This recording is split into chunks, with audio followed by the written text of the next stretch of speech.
அனைவருக்கும் வணக்கம். இந்த பகுதியில் நம்ம சொத்துக்கள் சார்ந்த விஷயத்தை வந்து பேசிட்டு இருந்தோம். அதிலும் பர்டிகுலராக வீடு. ஒருத்தருக்கு வீடுக்கு உண்டான கொடுப்பனை அமையணும்னா 4ஆம் பாவ உபநட்சத்திரம் நின்ற நட்சத்திரம் 4-11 இந்த வீடுகளை குறிக்காட்டினா அவருக்கு வீடு அமையும் அப்படின்ற விஷயத்த சொல்லியிருந்தோம்.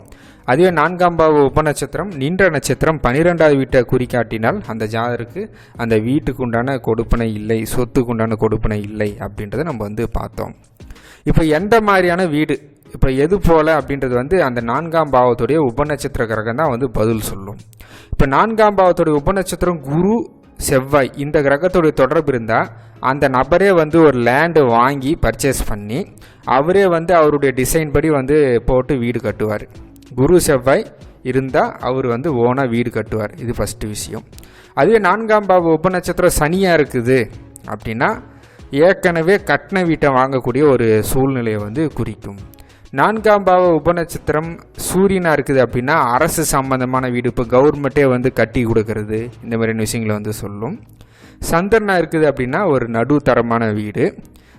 4ஆம் பாவ உபநட்சத்திரம் செவ்வாயாக இருக்குது அப்படின்னா தன்னுடைய தொழிலுக்கு தேவையான குடோன் கட்டுறது, இந்த மாதிரியான விஷயங்களை வந்து அது சொல்லும் செவ்வாய்ன்ற கிரகம்.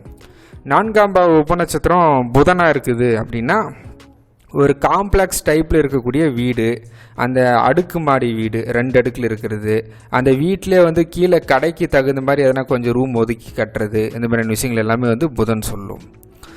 4ஆம் பாவ உபநட்சத்திரம் குருவாக இருக்குதுன்னா குரு வந்து நல்ல ஒரு பெரிய வீடு, காற்றோட்டமான வீடு சொல்லும். உபநட்சத்திரம் சுக்கிரனாக இருக்குது அப்படின்னா சுக்கிரன் அப்படின்றது வீட்டுக்குள்ளே ஒரு தோட்டம் வச்சு நல்லா ஆடம்பரமாக நல்லா அழகாக இருக்கக்கூடிய ஒரு வீட்டை வந்து 4ஆம் பாவ உபநட்சத்திரம் சுக்கிரன் வந்து சொல்லும்.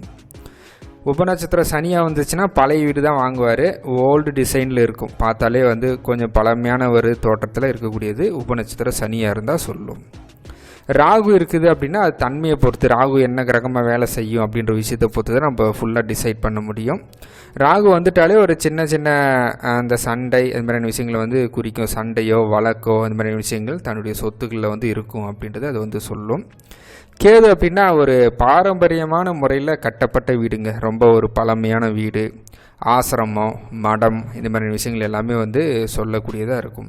எனவே உங்கள் ஜாதத்தில் 4ஆம் பாவ உபநட்சத்திரம் என்னன்னு பாருங்கள். அது எந்த கிரகமோ அந்த கிரகம் சம்மந்தமான வகையில் உங்களுடைய வீடுகளை வந்து நீங்கள் ப்ராசஸ் பண்ணால் ரொம்ப செயல்பாடுகள் ரொம்ப சீக்கிரமாக முடியும் அப்படின்றது தான் இதில் இருக்கக்கூடிய லாஜிக்கான விஷயம்.